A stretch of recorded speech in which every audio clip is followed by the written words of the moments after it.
extra long, supersized Supercell segment. Go. Well, this is not mine. This is extra long. Yes, it is. Email letter from the CEO. But yeah, so in short, Supercell had a record year, and I think everybody is happy because of that. I mean, Supercell is probably the most beloved company in gaming. I would say on par with Nintendo. So this is from their annual blog post, and personally, I think it's a gold standard for industry PR. So the headline is, of course, is that Supercell broke all the records. So 2024, I'm going to quote Ilkka, was the best year for Supercell ever. Among other things, our live games hit 300 million monthly active players worldwide for the first time since 2014. All the games grew in revenue compared to the previous year. Also, we had record year in terms of gross revenue. So pretty amazing, hit all the records and all the numbers. So in terms of the numbers, revenue, 2.8 billion euros, which means 77% growth year over year. EBITDA grew 78% year over year to 876 million euros, which is probably close to a billion. And this is super impressive because the market has been struggling as a whole. And especially if you look at their last year's shareholder letter blog post, Ilkka was talking about how Supercell struggled to grow its live games, and it caused actually Supercell to drop from being the first global mobile game publisher in 2016 and falling outside the top 10 in 2023. And that was kind of like a big wake-up call. So now they're back in the top charts and just killing it. So what drove the growth is they increased the live ops team sizes. They made huge investments into marketing. That kind of takes away the story, which was in previous, that 70% of their players are coming from organic sources. So no more flexing of that. And I found this a really the brilliance of the PR, because it's in a way an Apple level. Like they're communicating like, look, we grew by increasing the team size, being able to produce more content, and by working with brands and marketing more. And of course, everybody in the game industry knows this is how it goes. Like you invest into marketing, you invest into the teams, you create more content that people like, and that's how you grow your games. But when Supercell says it, it's almost like Apple says, like, we put in like camera into a phone, and now it's a camera phone. It's like Samsung is like, what are you talking about? We've been doing that for years. and so this is the same kind of a communication. Well, hold on. Are we going to actually talk about these numbers? I don't know, Eric. Yeah. Chris, I'm trying to get you weighed in. I mean, they have to report to the Finnish government, though. They have to at least report high-level metrics, so we know what their revenue and EBITDA is. And their EBITDA looked a lot more sobering than their revenue. Yeah. So costs are way up, which I assume is part of the expansion. And I would also assume is Brawl Stars marketing, which we don't know a lot about except from what you just mentioned, Mishka. Yeah, the marketing costs are way up. Should I be less impressed by this, Eric? Well, you know, the Brawl Stars actually looks really bad. More now that I look at it from the perspective of like, they just spent a shit ton of money marketing this game to push downloads, which helped them in the short term, but the revenue is starting to trail off now.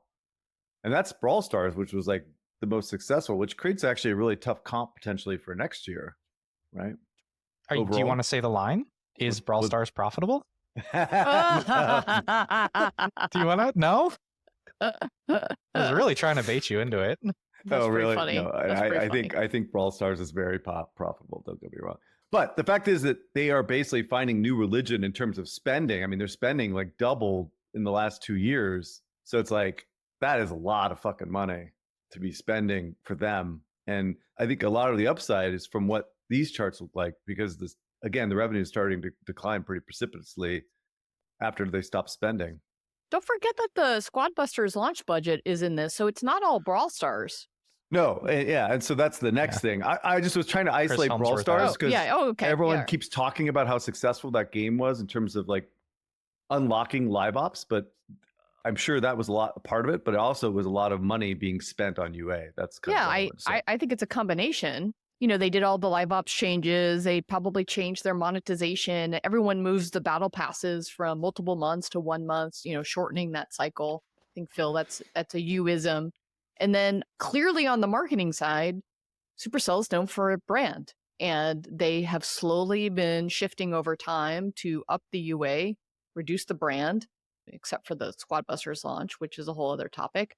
And you're starting to see, you know, a little bit more of the Scopely Monopoly Go playbook. You also are seeing the collaboration playbook in our Slack, it was really funny. It's like what is it? Michael Bolton and the Barbarian in Clash Royale they're doing a collaboration, which again, the collaborations, Golf Clap, Chef's Kiss are just brilliant, from, the SpongeBobs to the Baby Sharks to the Michael Boltons. Like the humor, it's very on brand for them. So anyway.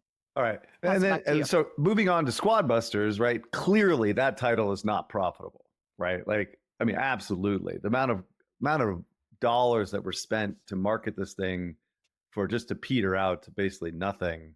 Well, what did you think about the clues that were given in the piece where they had Ano, who's the game lead, directly answer a question from Ilkka that this has been asked many times with Inside of Supercell. Why did it launch? Why did it launch? Why did it launch?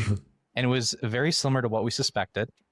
They had a lot of really positive metrics from their over 120,000 player closed betas. Their partners at Apple and Google were very excited about the game. And of course, we know why that's important, because it suggests that you're going to secure featuring, which is something that we covered in Squad Busters 1 year later. It's been 5 years since they launched Brawl Stars. They wanted to get shit moving. They wanted to take a shot on goal. Like, this is a lot of what we wrote. They didn't want to be a company that got so set up with success that they don't risk failure. That was a recurring theme from the letter. Yeah, I think it was brilliant how it was written in the blog post. They kind of like, they covered all these reasons why they launched, and there was a quote from Ano, who used to be the chief game design officer or something like that. I think he's now a game lead, but the quote was, "Soft launching the game globally and taking more time with it perhaps would have given us indication of the true audience and what they want, or perhaps not. We will never know." And I'm looking at this graph. I'm like, are you kidding me? Like, no, we know. We know. No. Can we just say that, hey, we should have probably cooked it a little more? Like, there's no point in doing this company PR. And it was interesting to kind of see this. And I understand, because I was drinking the same Kool-Aid of launching this game. Like, I remember we did the podcast with Phil. Like, they had this long, dry season of not launching since 2018. And they had so much success with Brawl Stars, with just investing into updates and into brand and into live ops, that they're like, fuck it, let's go. Let's storm the beach. Biggest launch ever. This can't go wrong. And this kind of reminded me of Kim Nordstrom's book, Up, Down, Up, where he talked about hubris that companies have. And his quote is, "The first clue that company has peaked," and of course Supercell hasn't peaked, "often comes with hubris. There's a level of arrogance that comes with success, a feeling that you are invincible and that you can achieve anything you want." And I kind of felt the same way. Like, I was thinking that they can't do anything. Like, look at Brawl Stars, 6 years old and just crushing it. There's no way Squad Busters can't miss, and apparently it can. All right. Can we just leave the poor game alone? Okay, All let's right. I know, I'm kind of done. Yeah. I've been convinced by you, Mishka, over the years about really starting to read this as a PR piece. And I was extremely disappointed in this year's letter. It felt defensive to talk about the future. I mean, it's all been about the next chapter, but 80% of the letter is about Brawl Stars, gloating, and defending Squad Busters' mistakes, which, first of all, they're entitled to do all of that. Mm-hmm. Again, they don't notice anything. But, you're a company that's about to IPO. And the only other thing that I think they really talked about in this letter is Spark. Their team psychologist process, which I've been hearing some hilarious things about. What's that? It's boot camp. Yeah. It is boot camp. It's hard knocks for game development, I guess, is one way to put it. Yeah, the Spark stuff is actually really fascinating. So Ilkka makes this remark in the blog post, kind of saying like, yeah, launching games is difficult, as we've seen other companies struggle, kind of like, balancing it off. And yes, we know that. And then he kind of doubles down on how important it is for a company to develop new games, unlike some other companies that just acquire games. Kind of like a little bit of a jab this year. Yeah, it's got a little Zuck Riz. It was coached by the same people. It was a nice jab towards other companies for acquiring other studios and growing them. And so then he goes and talking about this Spark model, and he talks about the word startup, but this is not a startup. So essentially, the reason why they have a Spark Labs, you have to read between the lines. He says, there's a quote, "Squad Busters development started in early 2020 based on a canceled project that started even earlier than that. So the reason why they're having Spark is because they're really slow at developing new games. It takes them years and years in order to get first signals from the market. So they break down, they're like, okay, let's fix how we make new games. we've separated them from live games. That was a major success. We have different team running live games, different ones making new games. Okay, how do we make it faster? Let's bring in people into an incubator program. That's what Spark is. And I'm going to quote Ilkka. He says, we use this time, Spark program, to evaluate the teams. And if we feel that the team is as good as the best teams in Supercell, we greenlight the team, not the game. So to me, as Phil said, this sounds like a really brutal recruitment process for folks coming in to build new games. Because the reality is you kind of leave your job, for example, you join Spark Labs, you travel to Helsinki and you start making games. And there's these prototypes, everything is coming, everything should be fluent. Yes, there's a psychologist to help you overcome the stress. You're getting this brutal feedback from everybody. But at the end of this experience, just like in Pop Stars or whatever talent show, what might happen is they would say, hey, Phil, you're not good enough. So here's your t-shirt, here's a plush toy, and good luck, sir. And that's it. And this is life. It's a rough school, the Spark Labs. It sounds fun, but it could be probably pretty soul crushing. Like I said, this is a company that's about to IPO. They need to have their head in the game and focus on like the actual things that should be delivering results, which I would have loved to hear more about. Supercell Engine, where are you? It's supposed to be a huge advantage. North America. You know, is there a heartbeat out there? What's going on? Like, I don't know, Eric, Jen. Have you met someone from the studio? Like PC games. What's going on? Where's North America? Investments? Has anyone heard anything about the investments? That used to be a big thing. We had the news now that Space Ape became Supercell London, and both of the founders have left. Yes, and new studios. I'm hearing this. Your Chrome Valley Customs getting spin off within their studio. Yeah, so they're kicking off all the games, like the BeatStars. So the music games goes with the next beat, and as you said, the puzzle games are getting spun off. So I'm kind of like interested of Who's left? What does Supercell London do? So essentially, it's a co-development studio for Helsinki, right? Because like they have been already working on Boom Beach. They're working on Heyday as an external pod. So it's like if you don't want to move to the cold north, you can work out of London. Yeah, this is the only thing I wish we heard more about is things like, you know, what is the culture like? Like this is supposed to be the huge thing is that it's a Supercell and that now you're scaling. He hasn't once, to my knowledge, talked about what the strategy is to maintain what it means to be Supercell in the face of scaling. Like that's the talk I want to hear. Like I know he gave a talk earlier in the year, Ilkka, where he mentioned that the company had been effectively split into two, live teams and then incubation teams or smaller teams. They aren't the first studio to do that. Like, I mean, that was something I heard at Scopely a lot. You know, it's not the first time I've heard this model. Okay, is this the model you're doing? Okay, what does it still mean to be Supercell in this model? I mean, again, they don't owe us anything, but I wish we got a little bit more this year than whatever this was. I don't know what this was.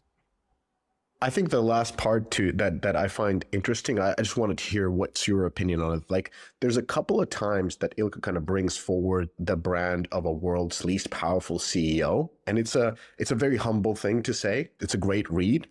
And it's a great way for him to move the spotlight away from him. Like, look, he runs a company that makes gazillion dollars. Like it's one of the most best companies ever. And he's like, it's not me, it's the team here. I get that. On the other hand, it creates this illusion that he has no input because many times he's like, well, you know, I have no idea why we grew. I had no idea what we do. But then there's like other posts where like we as a management team got together and we decided to focus on Clash franchises and took away the resources from Brawl Stars and then they grew because they had no pressure. So of course he makes a lot of decisions. Of course he manages this company and does it extremely well. But I'm just curious, like, how do you read this notion of world's least powerful CEO, like that type of branding? Normal CEOs never even talk about themselves. So that's weird to begin with, right? Does Andrew Wilson or Strauss get up there and be like, let me talk about me and how I fit into this? No, he's selling a culture. He's selling a culture, though. That's not uncommon for those type of CEOs to talk like this.